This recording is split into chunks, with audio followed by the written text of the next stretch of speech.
जी बिस्मिल्लाहिर्रहमानिर्रहीम। Substitution versus elimination reactions. बेटा, substitution reactions ऐसे होते हैं जिसमें हम कोई एक सब्स्टिट्यूएंट को या एक जगह से हम कोई ग्रुप को हटा लेते हैं और उसकी रिप्लेसमेंट कर देते हैं हम किसी और ग्रुप से। ठीक है, क्या मतलब है?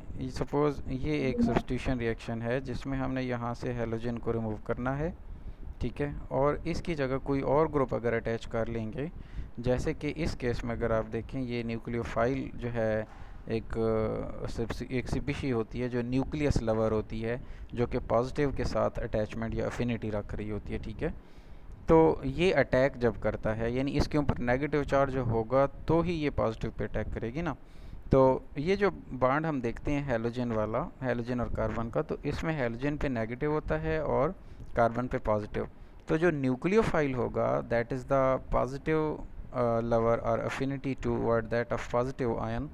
तो इसलिए इसने कार्बन पे अटैक करना है, यहाँ से ये अटैक करेगा इस कार्बन पे। ठीक है, अब ये अटैच होगा तो ये वाला जो एक्स है इसने आउट हो जाना है, राइट।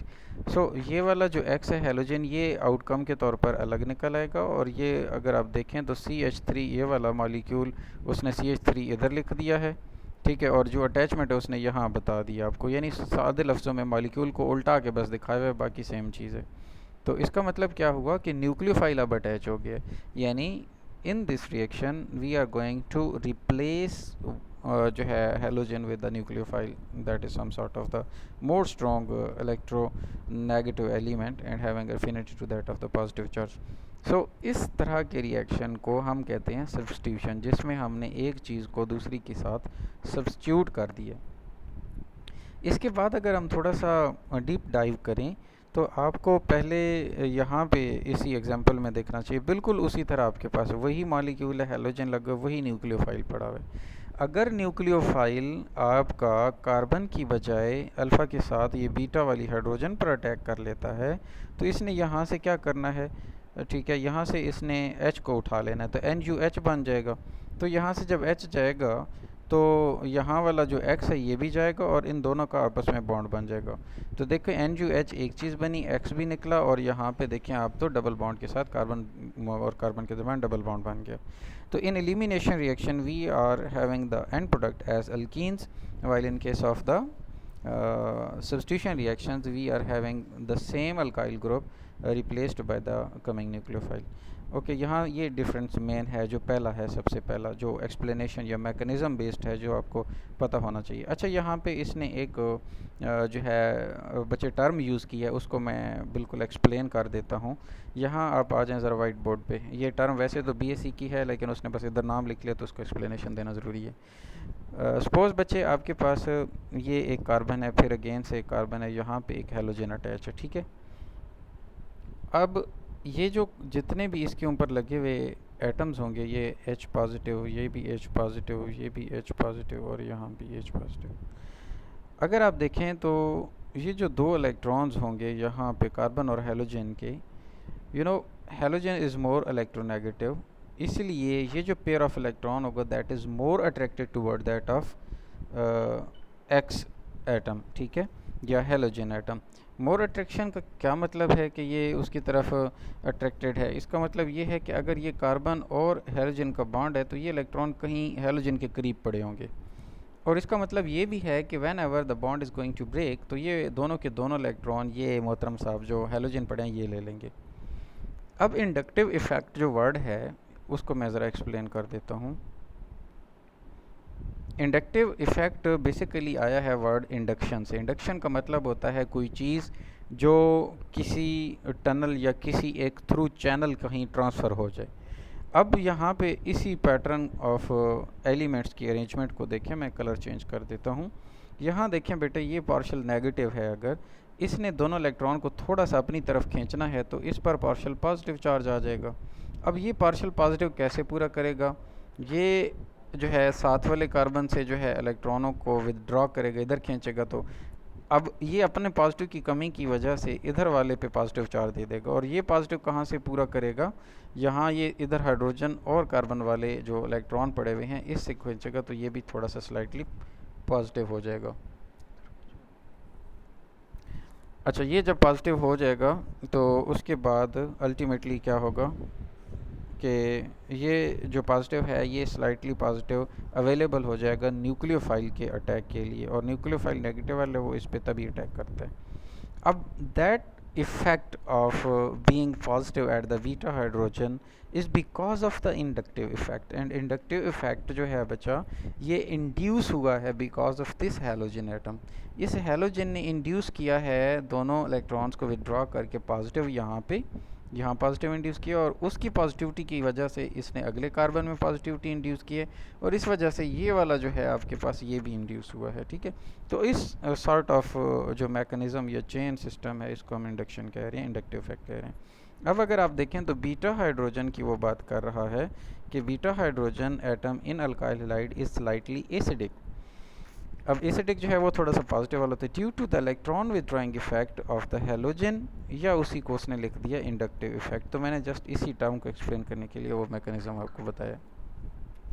अब क्या होता है, the attacking nucleophile can either attack the alpha carbon, देखो ये वाला अल्फा कार्बन है जहाँ पे हैलोजन अटैच है। अगर अल्फा कार्बन पे अटैच करेगा तो अटैक करेगा तो लाजमी सी बात है कि वहाँ से रिप्लेसमेंट हो जाएगी, हैलोजन की जगह न्यूक्लियोफाइल आएगा तो सब्स्टिट्यूशन हो जाएगा। ठीक है, ये बात याद रखना। अल्फा कार्बन पे अटैच होगा तो कह रहे to give the substitution product, और beta hydrogen to give the elimination reaction. अगर वो बीटा पे रिएक्ट करेगा तो बेटा वो क्या करेगा, एलिमिनेशन रिएक्शन जो है वो देगा। यहाँ तक होपफुली कि ये जो है आपको क्लियर होगा। ठीक है, और इसके बाद हम ज़रा नेक्स्ट चलते हैं। ओके, नेक्स्ट अगर आप देखते हैं तो वो ये दोनों होपफुली रिएक्शंस आपको समझ आ गए होंगे। सब्स्टिट्यूशन में रिप्लेस हो गया है, और यहाँ पे क्या हुआ है, एलिमिनेट होने के बाद डबल बॉन्ड क्रिएट हो गया। अब वो कह रहा है जी कि elimination occurs only in the presence of beta hydrogen. देखो अगर बीटा हाइड्रोजन है ही नहीं सिरे से, ठीक है, तो कैसे हो सकता है कि एलिमिनेशन हो। इसकी एग्जांपल भी मैं एक समझा देता हूँ आपको। Where the substitution reaction do not require this condition, substitution के लिए ये कंडीशन की रिक्वायरमेंट नहीं होती। अब हम चलते हैं ज़रा बोर्ड पे अपना मैकेनिज़्म देखने के लिए। ठीक है, कैसे यानी कि ये इम्पेक्ट करता है बीटा हाइड्रोजन। अब बच्चे अगर सपोज कि आपके पास ये एक मॉलिक्यूल है जहाँ पे X अटैच है, यहाँ ये अल्फ़ा है, ये कार्बन बीटा हो गया, इधर भी हाइड्रोजन लगा हुआ है, इधर भी हाइड्रोजन लगा हुआ है, राइट। सो ये जो 3 प्लेसेस हैं जहाँ पे ये हाइड्रोजन है, ठीक है, और बाकी जगहों पे अगर मैं भी ना लगाऊँ तो ये आपको पता है कि ये बीटा कार्बन है, तो ये बीटा हाइड्रोजन हो गई। ठीक है, अब ये पड़ी है हाइड्रोजन, तो ये वाला कार्बन यहाँ से पेयर ऑफ इलेक्ट्रॉन आसानी से ले सकता है। लेकिन अगर ऐसा कोई केस हो जाए, ठीक है, कि जिसमें यहाँ भी कार्बन आ जाए, यहाँ भी कार्बन आ जाए और यहाँ भी कार्बन आ जाए, सही है। So in this case the beta carbon atom जो है वो उसके पास एबिलिटी नहीं है कि वो फर्दर जो अगले कार्बन यहाँ यहाँ या ये पड़े हुए इनके जो इलेक्ट्रॉन्स हैं उनको विड्रॉ कर सके, because same type of the element जो है उसने उतनी ही फोर्स अपोजिट साइड पे इंसर्ट करनी है।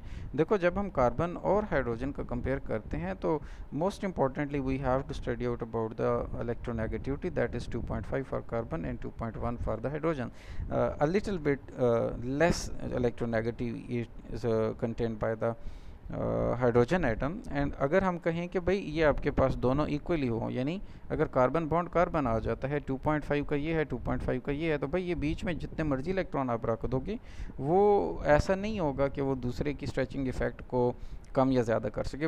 उसके लिए आपके पास एक नॉन सिमेट्रिक या हाई इलेक्ट्रोनेगेटिविटी का डिफरेंस जो है होना ज़रूरी है। तो हाइड्रोजन के केस में चूंकि इलेक्ट्रोनेगेटिविटी कम होती है तो बीटा हाइड्रोजन से वो इलेक्ट्रॉन खींच लेता है इलेक्ट्रोनेगेटिव कार्बन ज़्यादा होने की वजह से। ठीक है, होपफुली कि ये आपको यहाँ तक सेंस क्लियर हो गया होगा।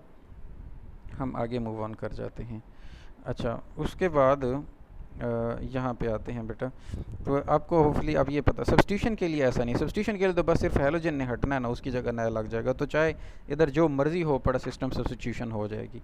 लेकिन एलिमिनेशन की नेसेसरी कंडीशन क्या है, बीटा हाइड्रोजन होगी तो ही जो है एलिमिनेशन होगी और एल्कीन बनेगी। ठीक है, अच्छा, अब इसी कंसेप्ट को बुक वाला कैसे यूज़ कर सकता है। बुक वाला यहाँ पे आपके बीटा हाइड्रोजन के यहाँ पे मिथाइल ग्रुप लगा दे, कार्बन CH3 CH3 CH3, तो ये बीटा कार्बन डायरेक्टली 3 कार्बनों से जुड़ा होगा। तो फिर आपसे ये पूछेगा कि फाइंड आउट द प्रोडक्ट, तो आप लिखेंगे कि reaction will not proceed because the beta hydrogen is absent. Simple, ये आपने लॉजिक दे देनी। होपफुली कि आपको ये क्लियर होगा। आप पॉइंट नोट कर लें। 9:40 सेकंड पे क्लिक करें ना, तो वहाँ से ये 10 तक आपको ये क्लियर हो गया होगा पॉइंट। ओके, नेक्स्ट आ जाते हैं following factors help whether the reaction is elimination या सब्स्टिट्यूशन। कौन कौन से रिएक्शंस जो हैं वो हेल्प करते हैं कि either the reaction has to be elimination कैडर का हो सकता है या फिर उसका हो सकता है, क्या कहते हैं, यानी एलिमिनेशन या सब्स्टिट्यूशन का जो भी केस होगा, ठीक है ना। ये हम इधर से देखते हैं। अच्छा, स्ट्रक्चर ऑफ द सबस्ट्रेट या अल्काइल हाइड। अगर अल्काइल हैलाइड का कोई स्ट्रक्चर है ना, तो वो इस बारे में काफ़ी सारा हमें आइडिया दे देते हैं। अब देखते हैं जी कैसे। फॉर टर्शरी अल्काइल हैलाइड्स जो 3 डिग्री के होते हैं, hopefully you know it. Tertiary alkyl halides जो एलिमिनेशन को फेवर करते हैं और सब्स्टिट्यूशन रिएक्शन, ये उनकी इनेट बिहेवियर है उनका कि majority of the tertiary alkyl halide try to be follow up the elimination process instead of substitution। Because उसकी रीज़न क्या है, the approach of the nucleophile, जो न्यूक्लियोफाइल होगा to alpha carbon is difficult for the substitution. अब ज़रा गौर करें, पहले तो दोनों का पैटर्न समझें, ठीक है, फिर आपको ये चीज़ भी समझ आएगी, क्योंकि ये थोड़ा सा टेक्निकल चीज़ें हैं, तो अगर आप नहीं करोगे तो आपकी समझ में ये ऐसे नहीं आएगा। अब भाई मैं आपको यहाँ पे ड्रॉ करके दे देता हूँ, एक जो है वो प्राइमरी और एक दे देता हूँ टर्शरी। ये एक आपके पास हेलोजन है, सॉरी कार्बन एटम है, इसके ऊपर X अटैच है। तो हमने कहा था जो कार्बन हेलोजन से अटैच है, अगर वो 3 कार्बन्स के साथ अटैच है, जैसे ये एक कार्बन हो गया, एक ये कार्बन हो गया और एक ये हो गया, ठीक है, ये तीनों कार्बन के साथ अटैच है ना ये हेलोजन, तो that one is the 3rd degree alkyl halide, ठीक है।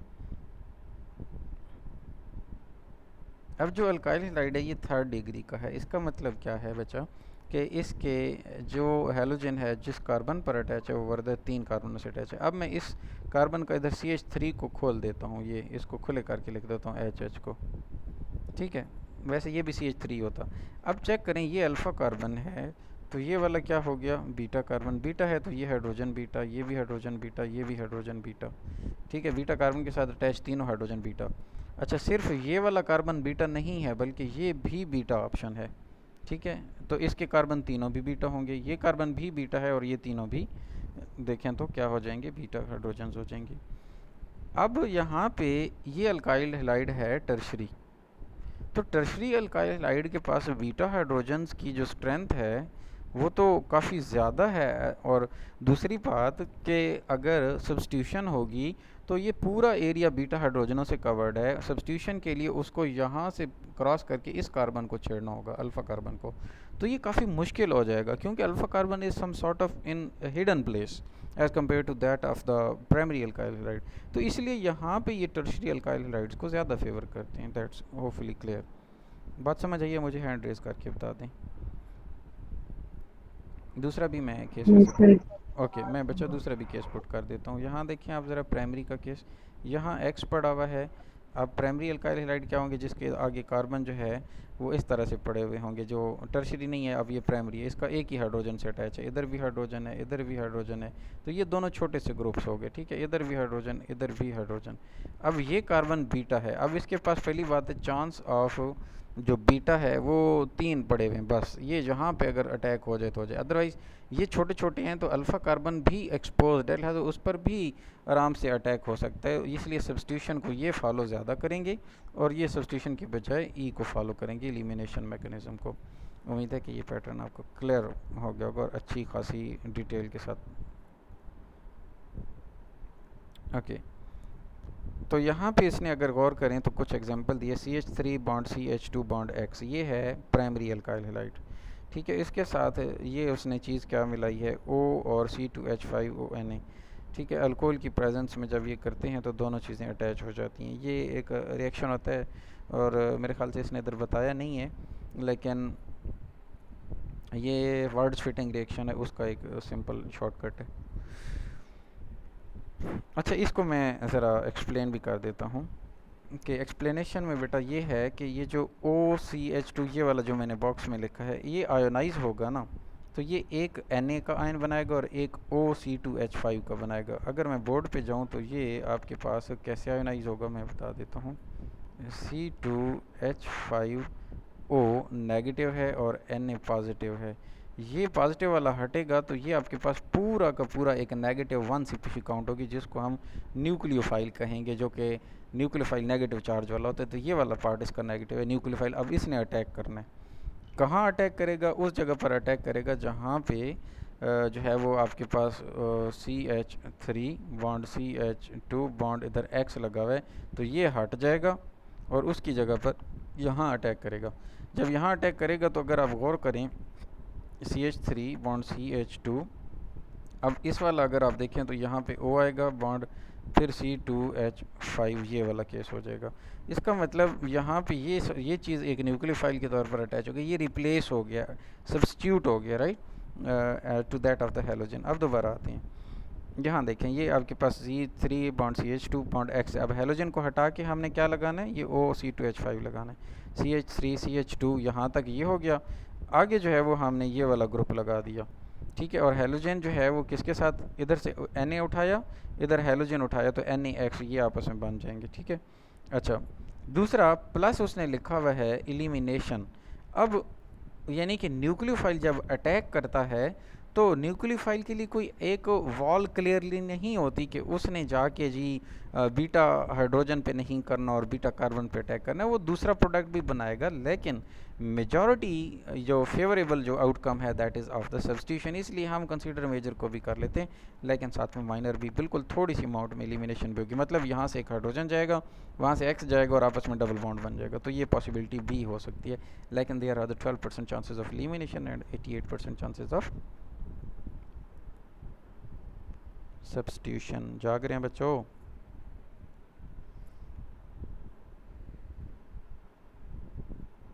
हेलो,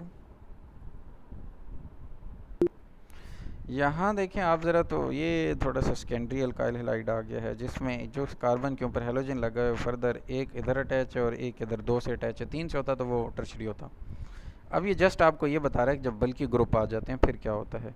फिर भी आपके पास, बल्कि ये सेकेंडरी है, टर्शरी अभी नहीं आया ना, टर्शरी का केस और है। जो सेकेंडरी है उस केस में अगर आप देखो तो बीटा की अवेलेबिलिटी इधर से भी ज़्यादा है और इधर भी बीटा के, दो चीज़ें आ गई, दो जगह से आ गया बीटा अवेलेबल, क्योंकि अल्फ़ा तो ये हो गया कार्बन ना, बीटा ये भी है और ये भी है। अब हेलोजन के ऊपर जब यही चीज़ ग्रुप अटैच करवाएंगे तो यहाँ से OC2H5 वाला जो है ये न्यूक्लियोफाइल, ये इस पे अटैच हो सकता है, यानी रिप्लेस कर सकता है X को। दूसरा केस क्या हो सकता है कि यहाँ डबल बॉन्ड बन जाए और वो X को निकाल ले। तो जब डबल बॉन्ड बनेगा और ये होगा तो अब चांस देखें, एलिमिनेशन के चांस बढ़ रही हैं एज द सब्स्टिट्यूशन जो है वो 39 के हो गया, एलिमिनेशन 61 को हो गया। एलिमिनेशन बढ़ रहा है, फेवरेबल में जा रहे हैं, और सब्स्टिट्यूशन रिप्लेसमेंट वाला रिएक्शन कम हो रहा है। रीज़न क्यों है? क्योंकि अब बल्कि ग्रुप आना शुरू हो गए हैं, तो सब्स्टिट्यूशन थोड़ी सी, रिप्लेसमेंट उसको हटा के X को हटाना एक मुश्किल काम हो रहा है। तो जब टर्शरी आएगा और 3 ग्रुप लग जाएंगे तो फिर और भी मुश्किल हो जाएगा। होपफुली कि ये क्लियर होगा। हैंड रेज करें।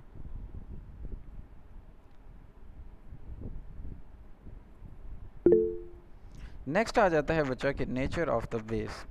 नेचर ऑफ द बेस से क्या मुराद है कि जो बेस बीटा हाइड्रोजन उठाएगी वो कितनी स्ट्रॉन्ग है, ठीक है। वो कहते हैं स्ट्रॉन्ग बेसिस सच एज जो OH रिलीज़ करती है, OR रिलीज़ करती है, या फिर NH2 रिलीज़ करती है। जो ये है ना स्ट्रॉन्ग बेसिस वाली, ये काज करती हैं एलिमिनेशन। यानी जब स्ट्रॉन्ग बेस होगी तो लाजमी सी बात है उसने बीटा हाइड्रोजन को आसानी से पिक करना है। बीटा हाइड्रोजन को उठाएगी तो भाई डबल बॉन्ड बनेगा और एक चीज़ एलिमिनेट हो जाएगी। एलिमिनेशन को प्रेफर करती हैं टू सब्स्टिट्यूशन। अब ज़रा गौर करें, हाईली पोलराइजेबल न्यूक्लियोफाइल, एक ऐसा न्यूक्लियोफाइल जिसके ऊपर चार्ज जो है वो ज़्यादा है न्यूक्लियोफाइल पर, ठीक है, और and weak bases such as iodide हो गया या RS वाला एक फैक्टर हो गया, गिव सब्स्टिट्यूशन रिएक्शन। जो ऐसी बेस जो खुद ही डिस्टॉर्ट हो जाती है, ठीक है, जो स्ट्रॉन्ग नहीं होती, जो हाईली पोलराइजेबल होंगी ना, वो वीक बेसिस भी उसी को कह रहे हैं कि आर वीक बेसिस। रीज़न क्या है, जो बिल्कुल जिसकी शेप बड़ी या साइज़ बड़ा है, तो वो अपना सिस्टम स्ट्रक्चर मेंटेन नहीं कर पाएगी, तो किसी का क्या बिगाड़ेगी, खुद ही पोलराइज होके अल्टर हो जाएगी, ठीक है ना। तो ये आयोडीन चूँकि साइज़ में बड़ा हो जाता है, फ्लोरीन, क्लोरीन, ब्रोमीन और आयोडीन, तो इसलिए आयोडीन को वीक बेस कंसिडर कर रहे हैं यहाँ पे, आयोडाइड आयन को, ठीक है। तो ये उस तरह के केस होंगे, तो वो कह रहे हैं सब्स्टिट्यूशन रिएक्शंस को वो फेवर करेंगे, ठीक है। अब यहाँ पे अगर गौर करें, ये आपके पास अल्फ़ा कार्बन है, ये बीटा है। अल्फ़ा क्यों, क्योंकि ये हेलोजन जो है उस पर अटैच है, और ये बीटा है। ओ एच आइए, ओ एच ने बीटा हाइड्रोजन, इन तीनों में से कोई भी सी हाइड्रोजन उठाएगा, एक हाइड्रोजन उठा लो तो वो ऑटोमेटिकली ओ एच और एच आपस में मिलकर वाटर बना देंगे, एक्स हट जाएगा, तो यहाँ पे यहाँ से ये निकल जाएगा, एक इस हाइड्रोजन को भी उठा लें आप, तो पीछे डबल बॉन्ड क्रिएट हो जाएगा, इसको E2 कह देते हैं, और नीचे लिखा हुआ है स्ट्रॉन्ग बेस। जब स्ट्रॉन्ग बेस थी तो एलिमिनेशन को फेवर हुआ, ठीक है। अब देखो जी, एसीटेट आयन पड़ा हुआ है, ये एक वीक बेस है। अब ये एसीटेट आयन क्या करता है, जब आप एसीटेट आयन ले लेते हैं तो एसीटेट आयन इस अल्फ़ा कार्बन के ऊपर अटैक करेगा आप, और यहाँ से इस वाले को हटा लेगा, तो इसको कहते हैं सब्स्टिट्यूशन रिएक्शन। जो न्यूक्लियोफिलिक सब्स्टिट्यूशन रिएक्शन है उसको फेवर की जाएगी, ठीक है। तो ये जो फेवर हुई है, इस तरह से ये मेन प्रोडक्ट जो है वो आपका क्या बनेगा, ये अपना वीक बेस वाला जो है ये बनेगा, यानी वीक बेस से सब्स्टिट्यूशन वाला प्रोडक्ट बन जाएगा, जिसमें रिप्लेसमेंट ऑफ द हेलोजन हो जाएगी। ओके, नेक्स्ट क्या है आपके पास, the nature of leaving group. अब देखो, हमने अभी फैक्टर्स पढ़े थे, ज़रा वन ऑन वन देख लेते हैं। पहला है कि स्ट्रक्चर ऑफ अल्काइल हैलाइड, कौन सा अल्काइल हैलाइड है, तो उससे हम एलिमिनेशन या सब्स्टिट्यूशन का अंदाज़ा लगा सकते हैं। हमने कहा ये ओवरव्यू दे रहा हूँ, इसका टाइम नोट कर लें बेशक, 21 मिनट्स एंड 30 सेकंड पे, कि स्ट्रक्चर ऑफ सबस्ट्रेट ऐसे इम्पेक्ट करता है कि अगर टर्शियरी अल्काइल हैलाइड होंगे तो वो एलिमिनेशन को फेवर करेंगे। रीज़न क्या है, बीटा की अवेलेबिलिटी भी ज़्यादा हो जाएगी, और बल्कि ग्रुप अटैच होंगे तो अल्फ़ा कार्बन पर अटैक मुश्किल हो जाएगा। दूसरा, प्राइमरी होंगे तो वो सब्स्टिट्यूशन को फॉलो करेंगे, और सेकेंडरी होंगे तो फिर भी एलिमिनेशन के चांसेस ग्रेटर हो जाते हैं, 61% तक हो जाते हैं, ठीक है। और कोई भी प्योर 100% जो है वो ना ही सब्स्टिट्यूशन होता है ना ही एलिमिनेशन होता है। दूसरा केस हमने पढ़ा था जी, नेचर ऑफ बेस। बेस हमने कहा कि जो स्ट्रॉन्ग बेसेस होंगी वो एलिमिनेट करवाएंगी। सिंपल याद रखना, जो स्ट्रॉन्ग लोग होंगे वो क्या करेंगे, अपने अपोनेंट को एलिमिनेट करवा देंगे, ठीक है। जो वीक वाले होंगे वो अपोनेंट को मुकम्मल तौर पर एलिमिनेट नहीं करवाएंगे, लेकिन सिर्फ एक सब्स्टिट्यूट कराएंगे, उसको हटा के कुछ और लगा देंगे वहाँ पे ना, यानी वो थोड़ा सा सब्स्टिट्यूशन का केस चला जाएगा। अब यहाँ पे देखें उसके एक एग्जांपल कि अल्फ़ा है, ये बीटा कार्बन है, यहाँ से उसने रिप्लेस किया वीक वाला, और ये मेन प्रोडक्ट आ जाएगा। तीसरा हमने देखना है जी कि nature of the leaving group. अगर लिविंग ग्रुप कमज़ोर है, जो छोड़ के जा रहा है वो वीक है, तो लाजमी सी बात है कि उसने थोड़ा सा ही किसी ने आउटरली फोर्स लगानी और उसने छोड़ देना है, ठीक है। और अगर वो लिविंग ग्रुप ही इतना स्ट्रॉन्ग है तो वो पागल है कि छोड़ेगा इतना, वो आने वाले को हिंडेंस प्रोवाइड करेगा, वो कहेगा भाई देखो मेरा बॉन्ड ऑलरेडी बहुत स्ट्रॉन्ग पड़ा हुआ है। तो इसलिए कहते हैं जी कि आपका ये बॉन्ड जो लिविंग ग्रुप है वो भी नेचर उसकी भी इम्पैक्ट कर रही है। The role of leaving group in the elimination action is similar to that of substitution. कैसे जी, in unimolecular reaction it does not affect the mechanism because both elimination and substitution product are decided with the carbonium ion। बड़ी ही प्यारी बात उसने लिखी है। अगर आप SN1 या E1 रिएक्शन को आप देखते हैं, जिसको ओवरऑल यूनिमॉलिक्यूलर भी कहते हैं, जो कि सिर्फ और सिर्फ सबस्ट्रेट पे डिपेंडेंट होते हैं, तो वह कहते हैं कि उसमें कोई मैकेनिज्म इफेक्ट होता भी नहीं है कि एलिमिनेशन या सब्स्टिट्यूशन। रीज़न क्या है, उसमें तो पहले आयन बनता है, यूनिमॉलिक्यूलर में 2 स्टेप होते हैं, ठीक है। पहले आयन जब बनेगा, इसको मैं ज़रा बोर्ड पे समझा देता हूँ। देखो बच्चा, आपके पास है यूनिमॉलिक्यूलर, तो उसमें CH3 CH2, बल्कि इस 2 को भी हटा के यूँ कर देते हैं, इधर H और इधर भी CH3 कर देते हैं, इधर भी CH3 कर देते हैं, इधर X कर देते हैं। बच्चे थोड़ा सा आगे देख लेते हैं, इसको तो एटलीस्ट कंप्लीट कर लें, 2-3 फैक्टर ही रह गए, 2 फैक्टर रह गए छोटे छोटे। अच्छा, इसको इसमें देखो ना, ये स्टेप 1 जो है जब होगा ना, तो ये पहले स्टेप में हेलोजन निकलता है, तो आपके पास CH3 ये वाला हो गया, फिर ये वाला लिखता है तो CH3 ये दूसरा हो गया, ये तीसरा CH3 नीचे वाला और दरमियान में कार्बन है। जब ये आयोनाइज होगा तो इसके ऊपर पॉजिटिव चार्ज होगा और साथ में हेलोजन अलग निकलेगा। इस स्ट्रक्चर को कहते हैं कार्बोकेटाइन।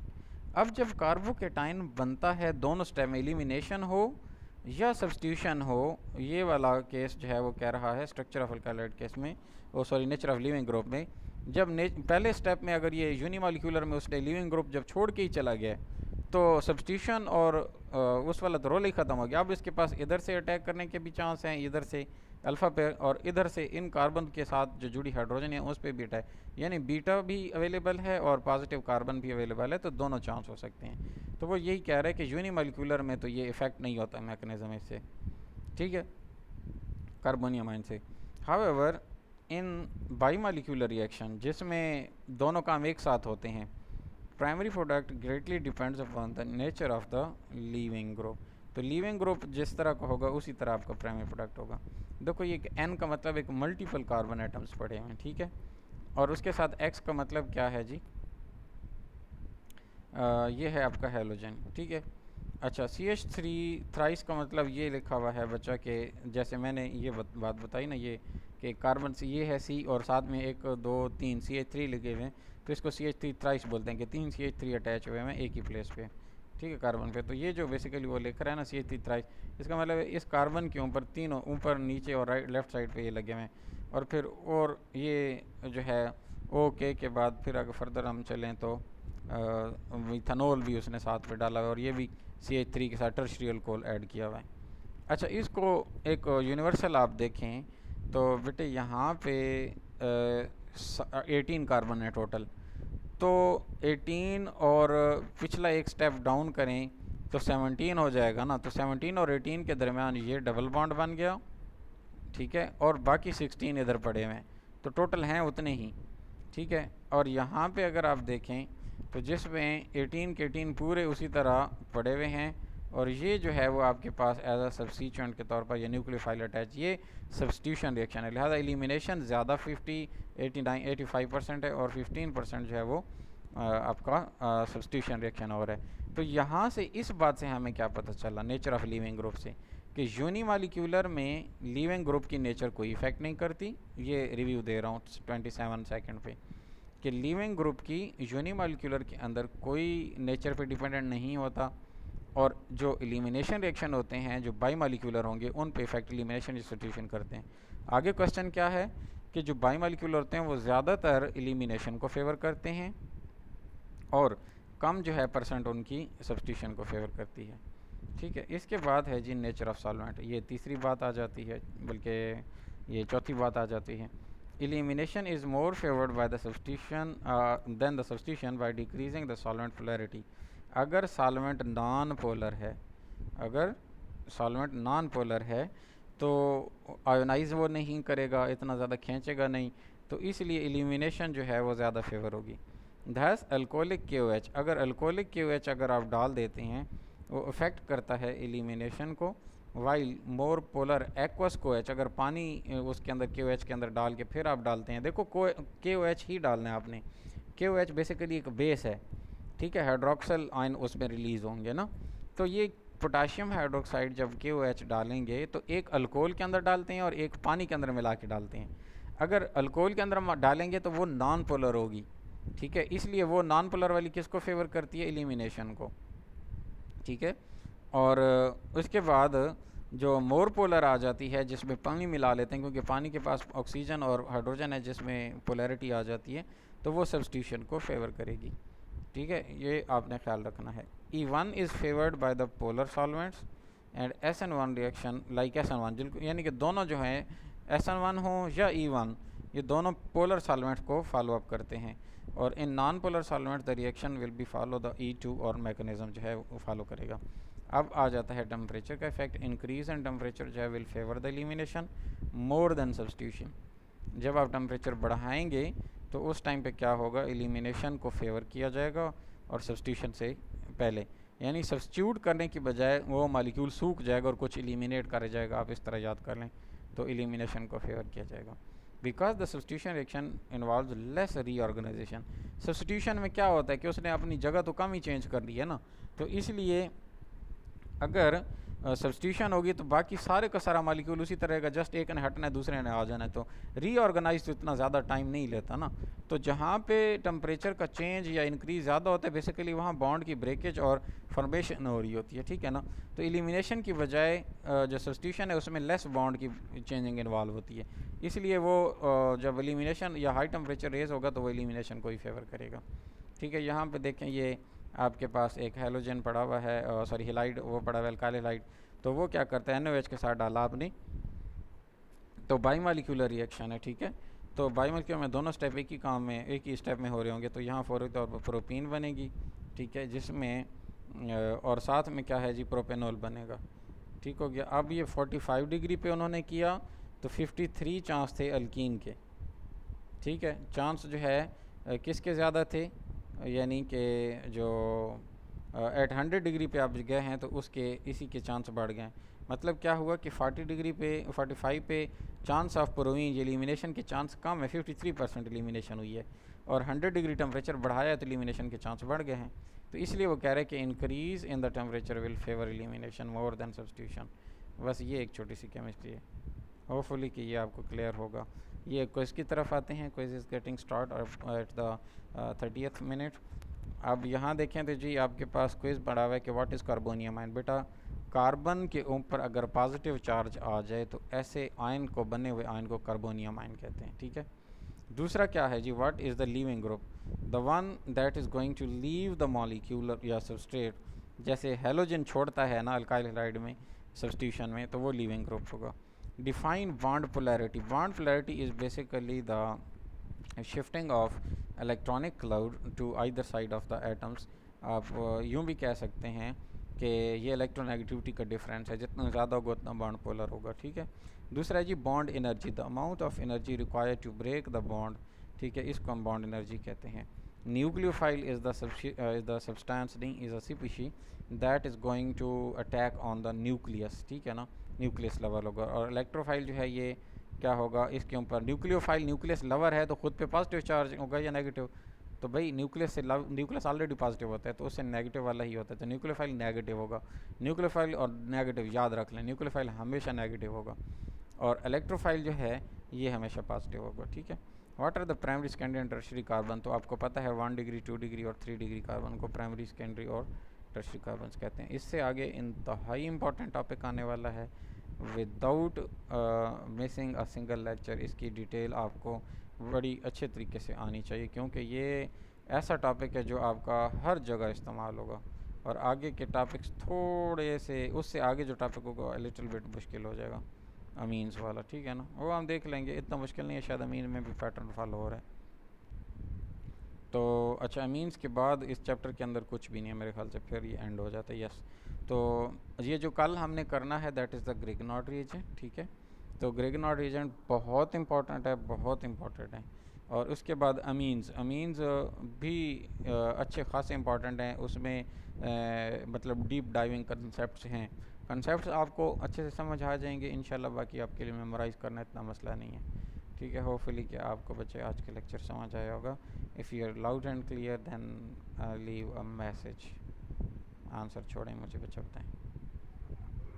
बस यही कि आप ये लेक्चर अपलोड कर दीजिएगा।